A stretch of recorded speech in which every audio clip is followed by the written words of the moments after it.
قهر بعد ما توصل للتعادل والان تخسر. والله تخسر الواحد يحترق من ذاك. مع هالنتيجة الأداء تعبان صراحة. شوفنا ننزل من الثاني نزلنا للثالث، من الثالث نزلنا للرابع، والله صعبة.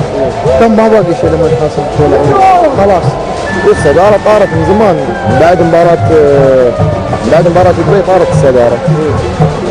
بس ما ادري نشوف بعد 5 دقائق بعد شيء ان شاء الله. الله كل اللي سواه النصر، لكن اليوم اعتقد ضيعتوا كل شيء.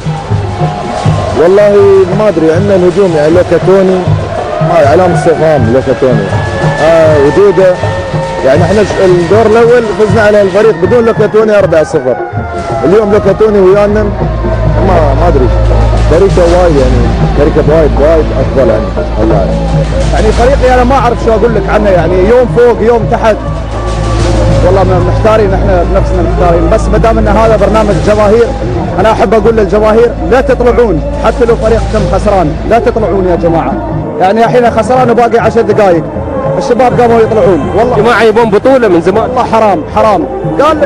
قال لك النادي، قال لك انا ما بي بطوله، انا ما بنافس، انا بتم الثاني الثالث ان شاء الله. بس يوم تقرب غير تبغي شو تسوي بعد؟ شو تسوي؟ لا خلها على الله. تندمون على النقاط اللي ضاعت؟ طبعا تتندم. العين كل يوم يتقدم، يفوز على كل فرقه وانت قاعد تطالع جالس وتشجع شو بتقول؟ والله النصر ما ظلم نفسه من الحين. لو تلاحظ من مباراة عمان عندك عقبها مباراة الوحدة، مباراة دبي، مباراة اليوم. صراحة من يتوني لعب النصر تغير. قبل تحصل كرات سريعة لمسات، الحين كلها كرات عرضية نفس المنتخب الاسترالي. الحين كلها فرقة عرضية، ما شيء تنوي لعب، ما شيء لاعب منفرد ما يبغى يشوف الجول يرفع التوني. ولا سوا يعني وجود لاعب نجم عندك هو اللي يضيع عليك البطوله؟ مشكلة النجم ما ينوع في اللعب. مثلا كل لعباته يبغاها كرات عرضية، ما شيء وانتو لعبات ما تقدر تقول تراجع، ممكن هبوط مستوى والاهلي بعد يبغي يخلص عمره. خسارة نقاط صح، لكن ما تسمي تراجع؟ لا تنسى المباراة القوية اللي اديناها في الاسيوية، الظاهر الفريق متأثر واليوم هذول الجزيرة بعد وهاتوا يتجدد.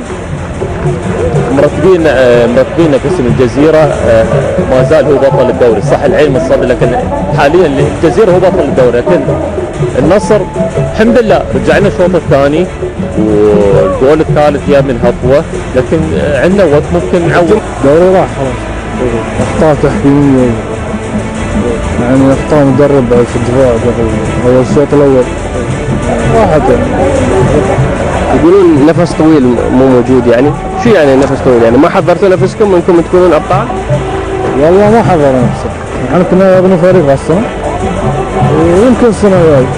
يعني انت لما تنافس موسمين، احنا الموسم اللي طاف الثالث، هالموسم لو من الثلاث الاوائل، الموسم الثاني اللي عقبه ننافس، لازم اني بالدوري يعني. بس يعني تضيع اشياء واخطاء، يعني مو المفروض تخطأ. مباراة دبي صح، لكن اليوم العب ضد الاهلي، ملعب الاهلي عندي نقص وايد صراحة. فايز عليه 4-0. الذهاب غير، يعني هم غيروا المدرب، فريقهم صراحة مختلف عن الذهاب. احمد شامبي على التنفيذ، يلعب امامية وطويلة لا تتلعب لصالح فريق نادي النصر. قدام الجول، تتحط الجول، جول! مش معقول يا جماعة، مش معقول. وهيك خير حبيبي، وهيك خير. انا كنت عادل ولا مستحق؟ مستحق انا التعادل، بس علي حمد ضربنا في البلدي.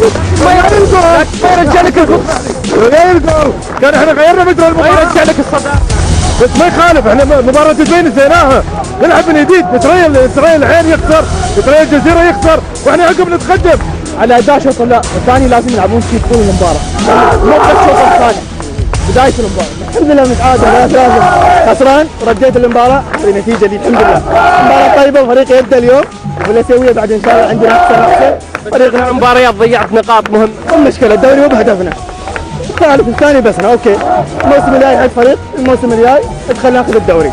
يوم بتحضر البطولة آسيوية نفس التحضير للدوري مستحيل انت تلعب يا لاعبين يعني عالميين زين فيعني نفسيا من وجهه نظري ان المفروض ما ياثر زين، وفعلا الشباب اثبتوا ذلك، لكن باللياقه البدنيه ياثر. نحن اليوم الدكه ما عندنا، ولاعيبتنا يعني اللي متكسرين واصابات وهذا، ومع يعني ما عندك نفس طويل للدوري يعني. ومع ذلك يعني برهنوا بدايه ما يبدي هذا الموسم قالوا النصر ما بيسوي شيء، لكن عدى لين الحين وكفوا عليهم.